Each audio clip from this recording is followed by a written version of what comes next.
What is up, everybody? Dan and the Fireman here. We're going to be doing, you might be a good motorcycle rider if you do some of these things or you experience some of these things.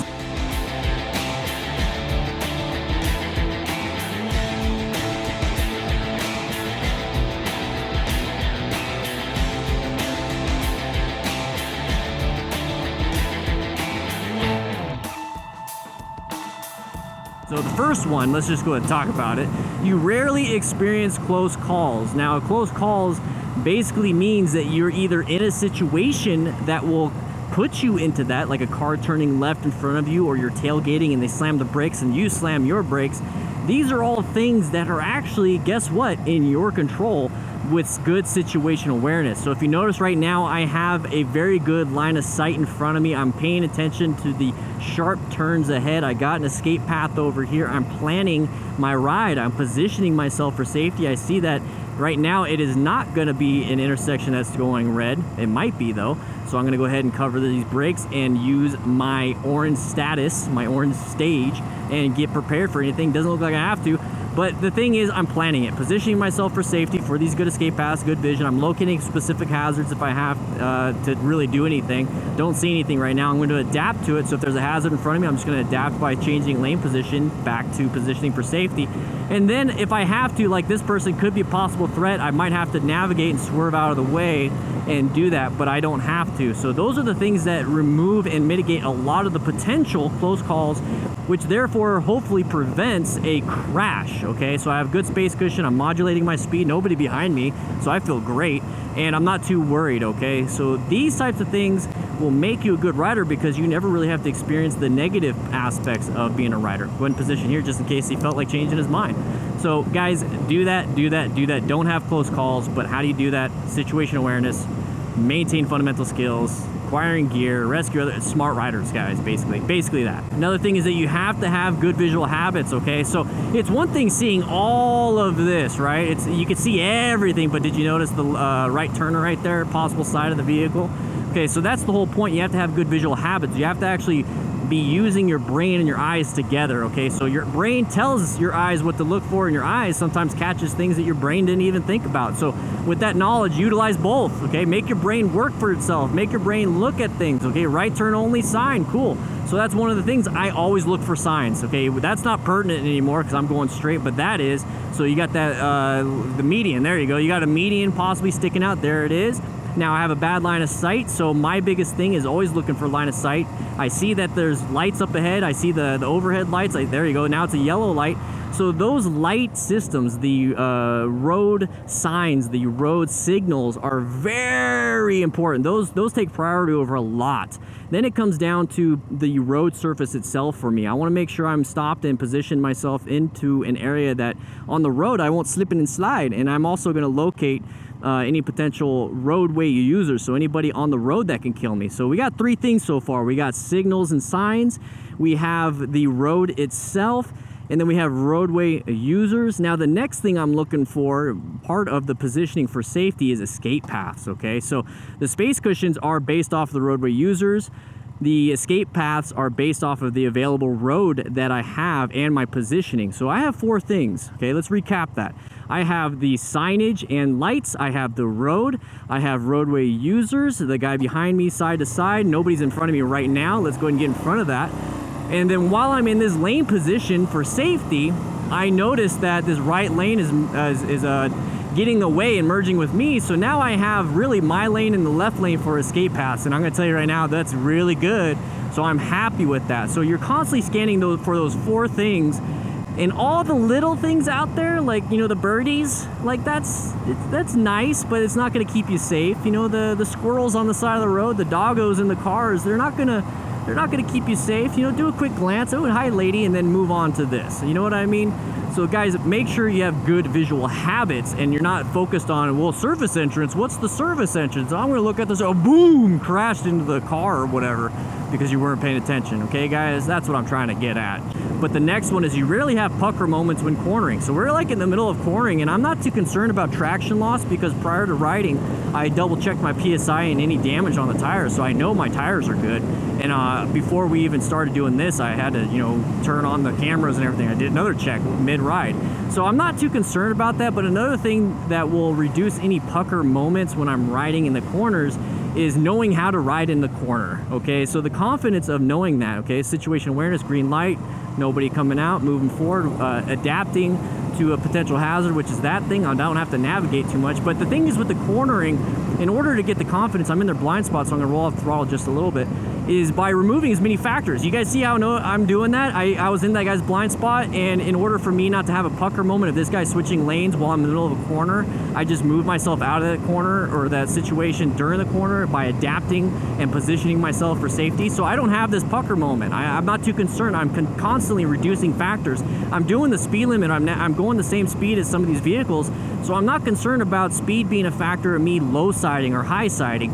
I'm not concerned about hitting a pothole because I'm constantly scanning for things. So that the pucker factors really only happen is if you don't know how to corner. So in order to counter steer, in order to do a lot of these things, you need your fundamental skills, which you'll learn in class, basic rider course class. But to really keep it going down, to reducing a lot more and more and more risks, what you need to do is remove those other factors like speeding, roadway hazards, the roadway users, looking at signage to give you a heads up, hey, this is a sharp turn. That way you don't have so many pucker moments, and when you have a pucker moment, you tend to slam these brakes or push your bike down even further and further and further with counter steering, which is going to reduce your traction because you're going too fast. You see what I mean, guys? So you'll have less of that if you remove as many factors as possible. And I'm removing them in real time for you so you know what it is I'm talking about, okay? And that's another thing though. I don't want to come off like I'm an expert at reading the road. And the thing is, it might seem like, oh man, that's just way too much information. I just want to ride and zone out. Well, if you zone out, you're not going to see the hazards. You're not going to react to the hazards in time. Therefore, you're not a good rider because you're going to have close calls and possibly crashes. So the thing is, you have to treat this 100% serious. You have to become an expert at reading the road area, okay? So we have many vehicles, many things out on the road. So that is part of it. So the vehicles out there, you have the road out there, you got the signage out there, and then you have to make sure you have good escape paths and good vision for yourself on top of that. So there's like 20 different things, and I'm exaggerating, but there's a ton of different things that you need to be good at, and they're just all little things. And these are all things that you can practice in a car, okay? The only thing that's different between a car and a motorcycle is obviously the handling of the vehicle that you're driving or riding, okay? I truly believe you're driving a motorcycle. I'm not riding on top of this thing. This thing isn't a horse doing its own thing. I'm in control, so I'm driving this thing. So that's what I want you guys to understand. I'm gonna go ahead and try to focus a little bit, position myself better for vision and safety. There you go. Is you have to become an expert, or at least try to, okay? As a beginner, you can maybe only do 1 or 2 things really well, and then like 10 other things are really difficult for you. That's perfectly fine. So if that's the case, go off into an area where it's very slow, like a neighborhood, 25 miles per hour. You still have the zigzags, you still have some traffic, and just a little bit, and you have decent escape paths before you get onto a main road like this where you're having to navigate all these different factors. So don't start off thinking you have to be an expert. Be a beginner. Make sure you stay a beginner for as long as you can until you're super bored or you're so annoyed with the neighborhoods, and then move off to a small street. And then from there, be really bored and be annoyed with that small street. And then from there, move up to the next thing. And before you knew it, you're 4 steps ahead from the very beginner. So now you have 4 different areas that you're comfortable in, and you're not having to put yourself in a dangerous situation that you cannot handle. Always work sub-maximally of your best skill, okay? If you can break, going 20 miles an hour within 20 feet, good for you. But if you do 30 miles an hour, do you still think you can have a 20-foot space cushion? No. So you're constantly having to adjust these things, okay? Double checking, making sure this guy's behind me. I'm gonna go ahead and get out into the intersection. Once again, you can practice your slow speed maneuver. So your rear brake is gonna be really helpful, some throttle control, friction zone. This is an area where you can get some practice in before you have to go to a parking lot, okay? But you're probably wondering, how do I get, that slow speed maneuvers? How do I even start doing that? Well, you need to get professional training, okay?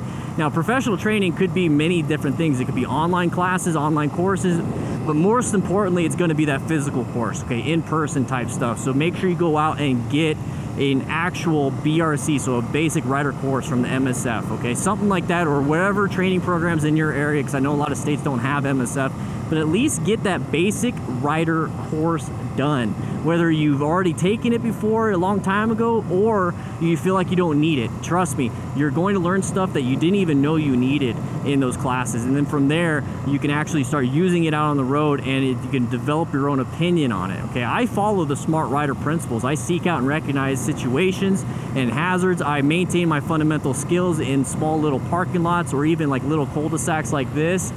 Another thing is I acquire and utilize full protective equipment just in case something bad happens. I'm going to rescue another rider. I have my trauma kit in here just in case I see any car crashes, or if I see anything, or if I go down, I can direct somebody to grab that and I can take care of myself.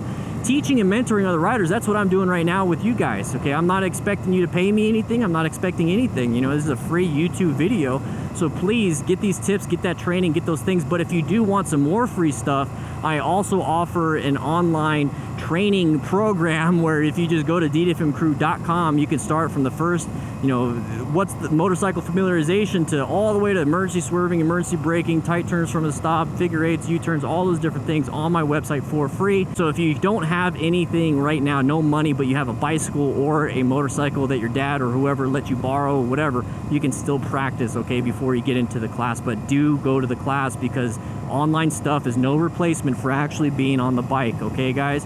Once again, paying attention to signage, planning my route, all these different things. The point of riding out here like this, and hopefully I'm not losing a lot of you guys, is to have a good time so you guys can see what I'm doing in action, in reality, and paying attention. I talk with my hands like this all the time, but I'm looking at signage, I'm removing factors and keeping good awareness so that if I had to, I can do something real quick and I'd have some good throttle and primary controls, okay, because of practice, okay? Once again, become an expert on the road. But with that said, I hope you guys ride safe, be safe. I'm going to listen to some music, enjoy the rest of this ride. It's beautiful in this area up in Sabino Canyon, and I'll be seeing you around.